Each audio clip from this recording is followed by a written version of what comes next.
E agora um bate-papo mais leve, né? Dentro da informalidade do que aconteceu. A gente vai falar hoje sobre letramento, é isso mesmo, a questão e o debate sobre a literatura de gênero e também o cinema de gênero. A gente reuniu dois mestres, né, da educação, Roberto, que agora acaba de concluir o seu doutorado, e o professor Mário, da UESP, para falar sobre esse tema tão atual e tão necessário. Acompanhe. Olá, gente. Agora vamos falar sobre um tema super atual, diversidade de gênero na educação e na pesquisa, mais do que necessários. E para isso a gente convidou hoje o Roberto Muniz, que é doutorando em literatura pela UFP, mora em Brasília, é escritor, professor, dramaturgo. E olha só que bacana, para entrevistá-lo, conduzi-lo nessa conversa, a gente convidou o Mário Eduardo, que é professor de inglês na UESP, com foco também em literatura e gênero. Eu já quero saber, né, Mário, para a gente falar mais sobre tudo isso. O Roberto é um dos pioneiros no Piauí, né, no estudo e na dedicação da questão de gênero na arte e na literatura. Na produção, inclusive, né? Ele é um dos pioneiros na produção de livros com gênero, porque quando a gente trabalha na universidade, que nós temos a literatura comparada, e a literatura comparada é uma disciplina que estuda, a gente trabalha com professores, para trabalhar como analisar uma obra comparativamente entre filme, dentro da obra fílmica, e a literatura, ou somente dentro da literatura através da crítica literária, quando a gente pega as teorias de crítica literária, e nós temos uma abordagem de gênero, que entraria tanto do feminismo, a questão gay, lésbico e queer, para analisar obras literárias de forma tradicional. Aquela obra grande, a obra lançada no mercado normal, sem estar segmentada, e a gente descobre pistas que nos levam a entender essas formas de gênero representadas através dos personagens ou através dos autores, da vida dos autores dentro da obra, e que a gente pode levar, enquanto leitor, essa interpretação. Já o Roberto, ele trabalha dentro de uma área segmentada. De produção, né? A produção já focada dentro do gênero, onde os personagens, a gente não vai buscar pistas para identificar se ele tem, eles já estão claras, a temática já é bem definida. Aí ele já tem mais outra... Roberta, eu queria que você falasse agora como começou, né, e como se mantém essa dedicação a essa temática. Não, é interessante que o Mário falou sobre a questão do comparativismo, e isso é importante dentro da pesquisa que eu estou fazendo, que ela se alinha na pesquisa, na escrita de si e recepção.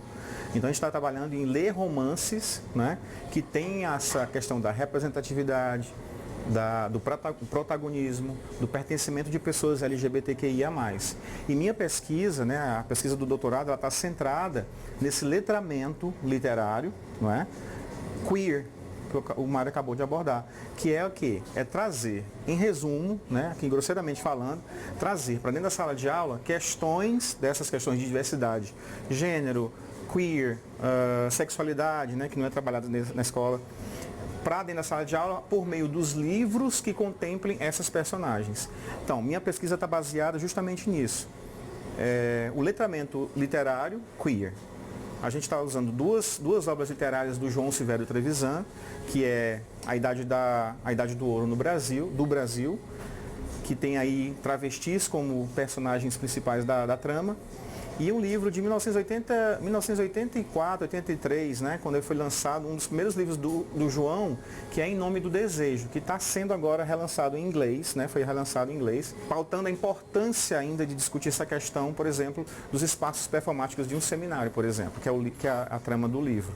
Então, a minha pesquisa está fundada nisso, é uma proposta. O produto final o impacto social da minha pesquisa são propostas de letramento literário, ou seja, o professor vai utilizar textos que contemplem personagens LGBTQIA+. Tem muitas referências para estudo nessa área?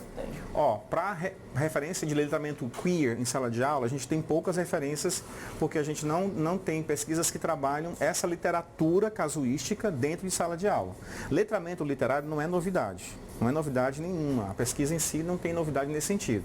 Letramento literário queer, sim. Por quê? Porque na prática, por mais que a gente tenha professores que realizem, por conta das suas idiosincrasias, do seu ethos, os professores usam em sala de aula para trabalhar transversalmente como faz o Mário. os temas transversais, exatamente como faz o Mário. Na verdade, o meu ensino é acadêmico, então eu vou levar a formação de professores que entram com essa visibilidade ou essa permissão de visão para a sala de aula. Então, é na formação também, na formação do profissional, na conscientização e na formação teórica desse profissional, para que ele não caia na ideia do achismo. Ah, eu achei bom, eu achei que é. Não, não achou nada. Vamos buscar na fundamentação teórica que indícios nós temos que nos levam a crer que essa análise é de gênero e que eu possa estar confrontando, porque quando a gente fala de uma análise dessa, a gente não está só achando, a gente está confrontando com toda a história, a memória e a cultura da época que foi produzida aquela obra. Então, eu não posso simplesmente achar, eu vi um personagem que eu considero que é gay, mas como assim? Aonde está, em qual característica está e como se enquadra daquela época uma criatura com essas perfilações. Então, tudo é uma questão de tempo, né, Mário? Hoje você vê os personagens da Disney, de clássicos, né, que hoje já tem essa abordagem também, que já é mais clara, mais explícita. Bem mais nítido, né? Por exemplo, a gente tinha aqui na minha infância o Piu Piu, é um personagem queer. Quem assistiu o desenho animado agora pode se lembrar do Piu Piu, e aí você nunca perguntou, mas o Piu Piu é menino ou menina? Então a gente nunca questionou isso do Piu Piu. O próprio o Pica-Pau. Tem cenas do Pica-Pau em que ele se transveste, então ele brinca com os gêneros, o desenho do Pica-Pau. Eu não estou afirmando que o Pica-Pau ensina uma criança a se transformar, mas ele brinca com naturalidade gêneros, né? Esse gênero. Então, assim, quem criou o Pica-Pau pensou nisso. A gente leva essa reflexão dentro da universidade para que o professor se forme a ponto de não perpetuar um preconceito dentro de sala de aula, porque o papel do professor dentro da sala de aula, ele não é apenas de passar o conhecimento, mas de transformar um conceito em uma ação. E essa ação pode ser de manter um preconceito ou de exterminar dentro da sala de aula. Importantíssimo, né? Roberto, o seu último livro foi Todes, não é isso? Isso, todos somos A pronúncia está certa, né? Tá. Mas antes de falar do livro, não vou deixar de falar dele, mas é muito importante o que o Mário está falando sobre essa questão da capacitação. Em 2011, né, o governo federal promoveu Escola Sem Homofobia. Quer dizer, o projeto todo se desenvolveu e aí foram liberadas cartilhas para os professores a título de capacitação em relação a esses assuntos que são tão caros hoje em dia. Então, a proposta também... São tão usados politicamente, né? Exatamente. Houve toda uma... Exatamente. Houve toda uma onda conservadora dos políticos também se mobilizando para... Enfim, hoje nós temos aí o debate que é, né, candente em relação à discussão da sexualidade na sala de aula. E aí quando chega nesse assunto, por exemplo, a Argentina já discute isso há muito tempo, já é lei, discutir sexualidade. E saibamos que sexualidade não é como dizem, que é sexualizar os corpos, mas trabalhar questões além do biologismo. É mais de aceitação, né, do que... É mais de aceitação. Existem assim, é um tema espinhoso, mas é delicado, mas é possível. A professora, né, para os alunos, né, com nível... de níveis menores, né, do ensino fundamental, trabalha a questão da seara do corpo, em que algumas situações são delicadas, ou seja, não sexualiza. Só fala que, olha, pegar no seu corpo é muito delicado. Então, isso é um chamamento para tornar, para diminuir esses índices de violência contra as pessoas em relação à questão da sexualidade. Mas o que eu queria amarrar aqui com o Mário, também com todos, é que a pesquisa, ela tem esse condão de capacitar, de transformar esse mistério do professor, esse fazer pedagógico, porque nós estamos no letramento. O letramento literário, o que é? É a prática social dos alunos, né, que leem não só aquele livro que é canônico, que é indicado pela escola, mas aquele livro que a criança lê e se vê representada. Aquela criança viada, aquela criança trans, aquela criança que tem uma sexualidade diferente da hegemônica. Então, o impacto social da minha pesquisa. Incluída, né? Exatamente. É que o professor ele possa ter instrumentais para trabalhar, além dessa força de vontade, né, dessa volatilidade de trabalhar esses assuntos, e também ter alguma algum instrumental para seguir a pesquisa Foi e fácil, trabalho. Encontrar orientador nessa área? Deixa eu no falar. doutorado? Senão a minha orientadora ela... Margarete, a professora Margarete Torres foi imprescindível nesse momento, porque a pesquisa, e aí é uma longa história, esse processo do começo, porque eu quis desistir por conta da pesquisa inicial. Ela tinha um outro foco, um outro corpus, e eu tive que passar um pouco para a linguística, enfim, quem está no meio entende. E aí, durante o processo da pandemia, um pouco de depressão, assim, eu quis desistir do processo, e ela foi fundamental nesse projeto. E a pauta surgiu, viu, gente, que viu o trabalho do projeto final escrito, né? Então, você conseguiu, né, amigo? Falta só apresentar agora, é isso? Defender? Falta, assim, um trabalho, como eu estava falando para o Mário, né? Falei até para você, a pesquisa, ela não se finda nesse produto final.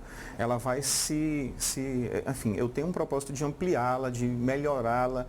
Eu estou falando assim mesmo antes da defesa. Livro, né? Sim, já tem perspectiva, sim. De qualquer eu queria forma, que você falasse mais de produção, Roberto, e os livros. Do Todes, né? Vou falar do Todes e das peças de teatro. Eu já vi peças suas em São Paulo, no Rio de Janeiro. Como é que é ser um piauiense pensante, produtor nesse sentido? Eu lembrei agora de uma ponte que foi feita entre você e a Dada Coelho. Que ela te procurou porque ela viu um encarte do jornal O Globo, a gente chama de tijolinho, né? A informação da divulgação da peça, das Divinas Mãos de Adam, eu lembro agora. Foi no Rio de Janeiro. Então, ela me procurou por causa de, né? Porque você mediou esse encontro. Então é isso, a gente está produzindo. Só que a pandemia veio para arrefecer, quer dizer, ela rechaçou um pouco os trabalhos, principalmente na cultura, né? Então ficou um pouco sobrestado Agora nós estamos num momento de refrigério, de estímulo, de respiro, de fôlego para continuar. Então eu estou muito... Voltarmos, né? Voltarmos. Eu estou muito excitado com alguns trabalhos que aí ficaram, né, paradinhos. Mas quanto à literatura, eu estou com um livro novo que aí eu vou falar sobre isso por conta... Que não é mais de gênero. Sim, também? Todos Somos Bolhas. O Todes. Eu achei que você já estava falando de outra produção. Tem essa preocupação com a linguagem neutra que agora voltou à tona por conta dos discursos dos ministros do presidente Lula, né, em relação à inclusão do Todes, né, como e eu achei interessante aqui nos bastidores também. que o Todes não substitui o Todas e Todos, né? Não, aí a gente pode discutir isso e dar um debate, né? O Todes, as feministas acham que isso exclui que o feminino lutou por tanto, né? O feminismo as mulheres lutaram tanto para o todas, né? Todos e todas. O Todes, assim, o entendimento do Todes não é de limitar, é de incluir. Mas assim, realmente é um debate ainda que a gente precisa fazer na sociedade. O meu livro é um viés para isso, né?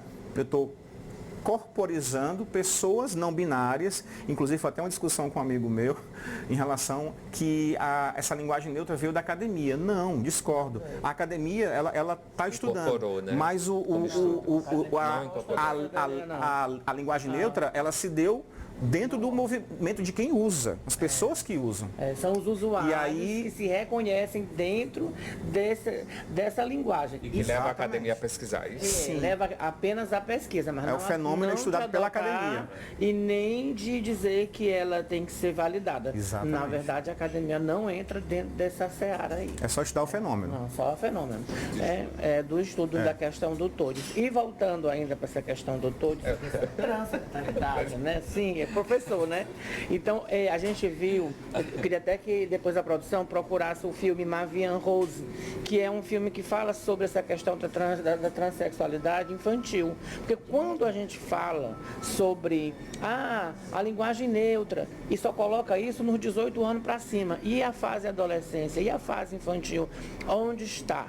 Né? Como foi criada essa criatura, como foi educada essa pessoa, como ela se identificou. Então, às vezes, a gente tem coisas que não são tão filmes. É um filme francês, dos anos 70, 80, que já discutia esse tema, né? O próprio filme, um filme também, uma comédia francesa, chamada Gaiola das Loucas, que fala sobre um casal homossexual que tem um filho hétero. Então, para tirar esses preconceitos de que uma pessoa vai interferir na formação da sexualidade do outro, pelo um casal ser um pai homossexual ou por ter uma transgenia, ela vai ter uma transformação da vida do outro. Não é assim. Então, esses filmes antigos deveriam estar voltando na sessão da Tá tarde. na Netflix, eu acho.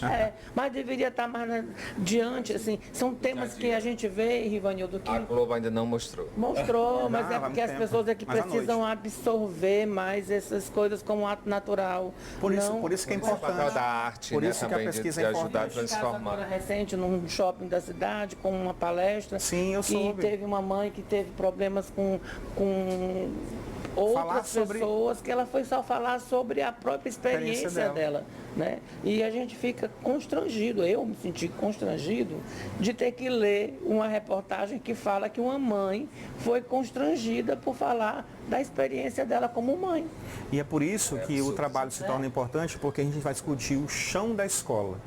E no chão da escola a gente tem várias situações em que a criança ela já é cônscia da sua sexualidade.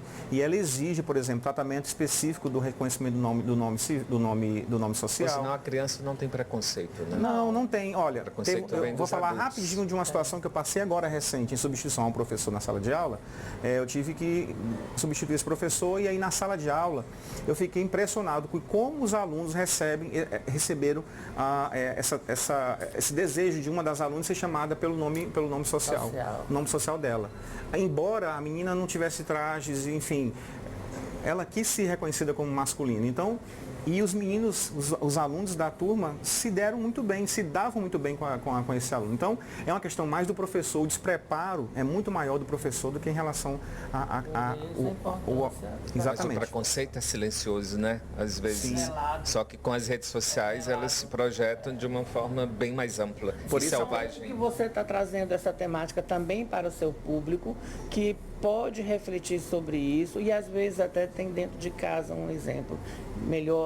Melhore e cada vez mais a gente possa discutir esses temas para a sociedade, não só no nosso mundo acadêmico, Sim, limitado. né, dentro da universidade, procurando resolver coisas que são externas, mas no nosso dia a dia, na sociedade, em programas como o seu, que traz cultura. Parabéns, mais uma vez, por trazer cultura para o povo do Piauí. É isso que a gente precisa. Obrigado, Mário. Obrigado, Roberto. Bem-vindo na sua terra. Obrigado. Vai estender até o litoral, Barra Grande. Estou Sim. sabendo de tudo, viu?